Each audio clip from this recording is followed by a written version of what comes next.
போகியை பார்த்துட்டு தலைக்கு குளிக்கிறது அப்படின்றது சிறப்பான பலனை தரும். அப்படி தலைக்கு குளிக்கும் போது அந்த குளிக்கக்கூடிய தண்ணீரில் 1 ஸ்பூன் கல்லுப்பு 2 சிட்டிகை மஞ்சள் பொடி போட்டு கலந்து அந்த நீரில் தலை குளிங்க.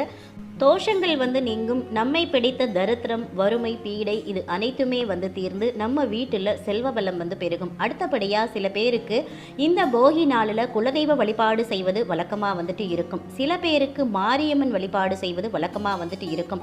உங்கள் வீட்டில் என்ன வழக்கம் இருக்குதோ அதை நீங்கள் கடைபிடிச்சுக்கிறங்க. கூடவே ஒரு பித்தளை செம்பு அல்லது செம்பு, காப்பர் செம்பு இல்லைன்னா சில்வர் செம்பு எது வேணும்னாலும் எடுத்துக்கிறங்க. அதில் சுத்தமான குடிக்கின்ற தண்ணீர், கொஞ்சமாக பன்னீர், கொஞ்சம் கோமியம் கிடைச்சா சேர்த்துக்கிறங்க.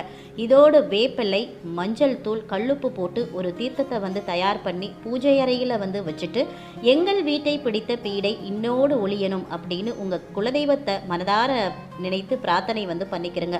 அதுக்கப்புறமா